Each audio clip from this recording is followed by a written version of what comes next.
Martes 31 de marzo del año 33 después de Cristo. Al pasar junto a la higuera que Jesús había maldecido el día anterior, y ante el comentario de Pedro de que se había secado, Jesús aprovecha la oportunidad para instruir a sus seguidores a tener fe en Dios.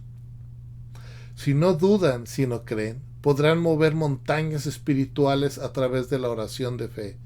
Mientras oran, deben perdonar a otros que los han agraviado, para que sus propios pecados también sean perdonados por Dios. El martes por la mañana la multitud llega muy temprano al templo para escuchar hablar a Jesús. ¿Hará Jesús algo hoy para igualar la emoción de los 2 días anteriores? Los principales sacerdotes, escribas y ancianos se acercan inmediatamente a Jesús cuando entra en el templo y lo confrontan con respecto a sus acciones del día anterior. ¿Con qué autoridad haces estas cosas? ¿O quién te dio autoridad para hacerlas?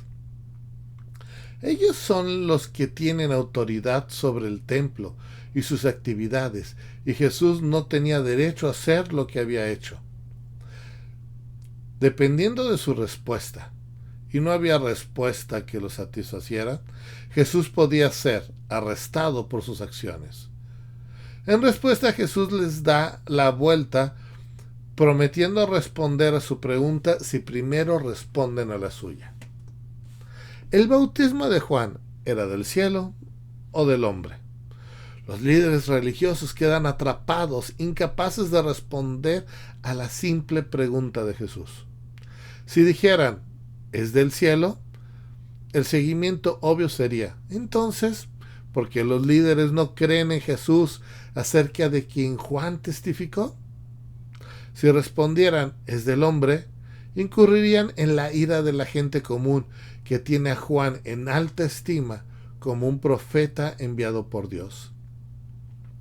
Después de humillar así a los líderes judíos, Jesús continúa así que con sus preguntas, cuya respuesta en todo caso era obvia para la multitud. Con una serie de parábolas, la primera que le da es la parábola de los 2 hijos. Con esta parábola condena explícitamente a las autoridades religiosas por no creer en el mensaje de Juan, mientras que los recaudadores de impuestos y las prostitutas, las personas más malvadas que se pueden imaginar, creen y están entrando en el reino de Dios. Esta parábola debe haber enfurecido a las autoridades judías, pero Jesús echa leña al fuego con 2 parábolas más dirigidas contra ellos. Una es la parábola de los labradores. Los labradores desobedientes, ladrones y asesinos representan claramente a los escribas, los principales sacerdotes y los fariseos. No hay nada sutil en el relato de la parábola de Jesús. Los líderes religiosos reconocen que la parábola ha sido dicha contra ellos. Todo esto lo puedes ver en Mateo, tanto en Marcos y también en Lucas. En la parábola de la fiesta de las bodas fue una siguiente parábola que Jesús contó. Jesús plantea puntos similares.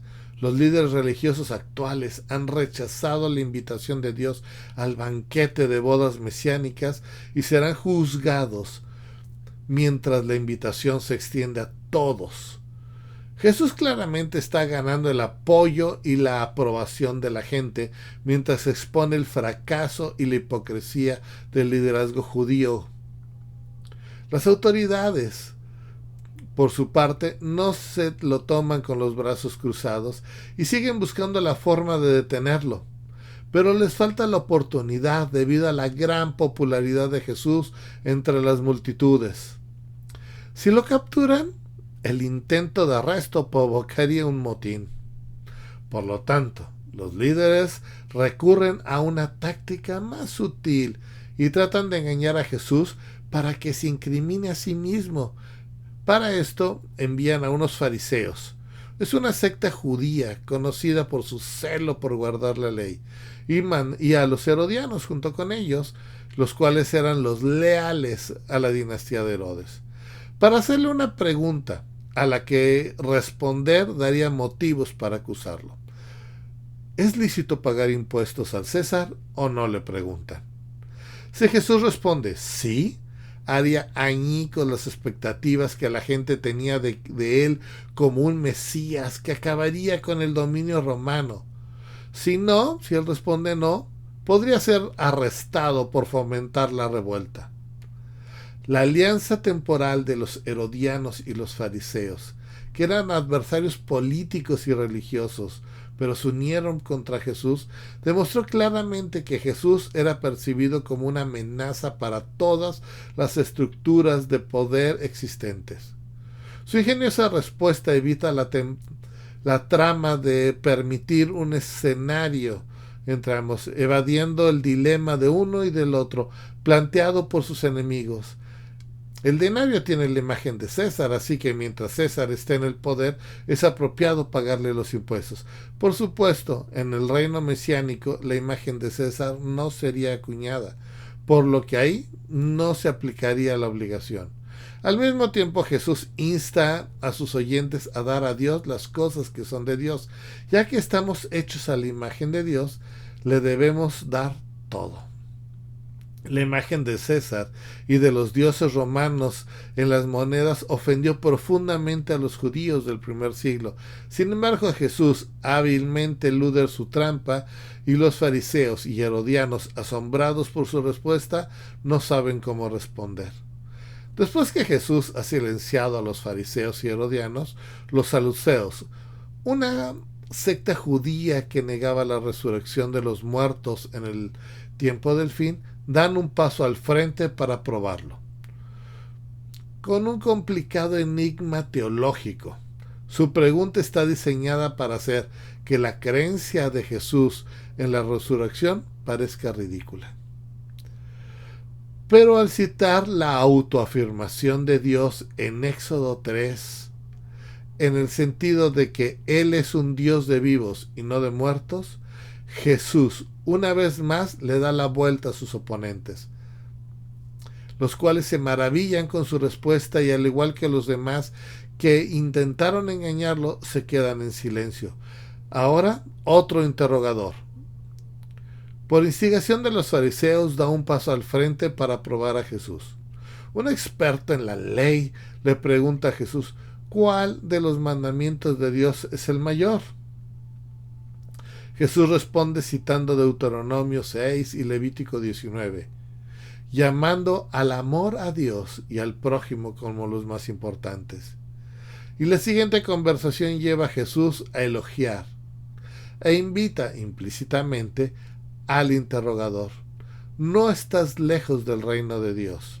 En este punto Jesús va a la contraofensiva contra aquellos que han estado tratando de atraparlo y les hace una pregunta sobre la forma en que el Salmo 110 describe al Mesías como el Señor de David.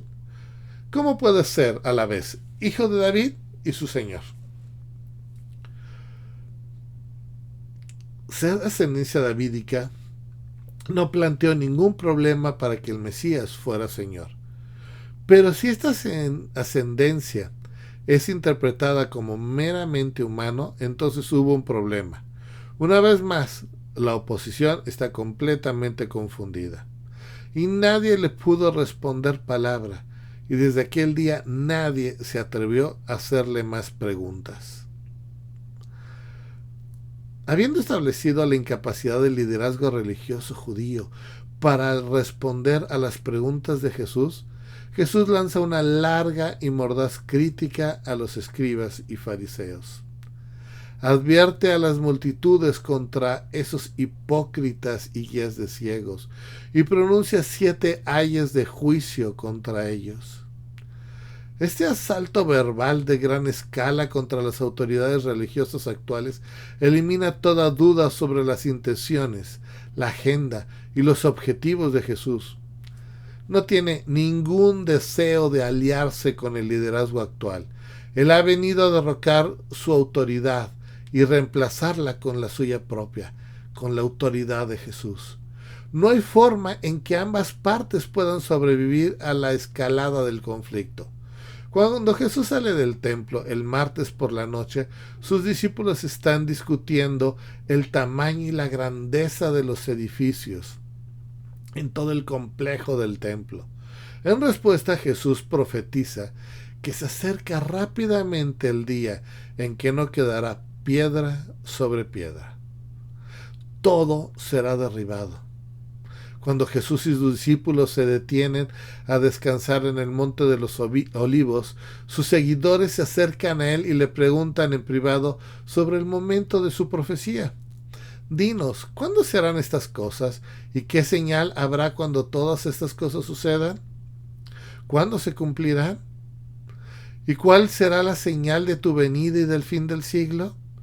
La pregunta de los discípulos en Marcos y Lucas se relaciona con el momento de la destrucción del templo, mientras que la inclusión de Mateo de la pregunta sobre el fin de la era deja en claro que los discípulos no pensaron que el templo sería destruido sino hasta el fin de los tiempos.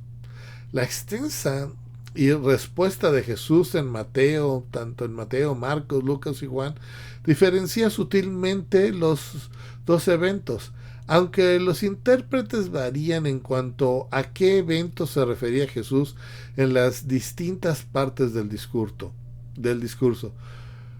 No lo es siempre claro si Jesús estaba dando instrucciones a sus discípulos acerca de la destrucción de Jerusalén que tendría lugar por el año 70 después de Cristo, o acerca de la segunda venida y el fin de la era, que fue en un futuro más lejano después del punto de vista de la posición original de Jesús, y sigue siendo futuro desde nuestro punto de vista actual. De acuerdo con la convención profética, el evento cercano, la destrucción del templo, sirvió como tipo, imagen, presagio del juicio divino mundial que vendrá sobre la tierra al regreso de Cristo. Los temas principales del discurso de Jesús, reforzados por las parábolas de las 10 vírgenes y de los talentos, son claros. Los seguidores de Jesús experimentarán una serie de persecución y tribulación hasta el último día del juicio, pero deben de permanecer vigilantes y persistir en la fe. En conclusión, con este resumen de los primeros eventos de la semana de la Pasión en mente, tenemos una buena base para mirar más de cerca los últimos días de Jesús. El escenario está listo para el acto final. Los personajes están en su lugar, sus objetivos, motivos e intenciones son claros. El rey ha venido por su reino y ha lanzado un desafío claro y directo a las estructuras reinantes del poder político, económico y religioso. El drama puede terminar de una sola forma. Va a terminar de dos maneras. O Jesús derroca a los poderes reinantes y establece su reino mesiánico, o será asesinado. Nadie en este momento podía comprender que en el misterioso plan de Dios había una tercera opción. Continuaremos qué es lo que sucedió al otro día.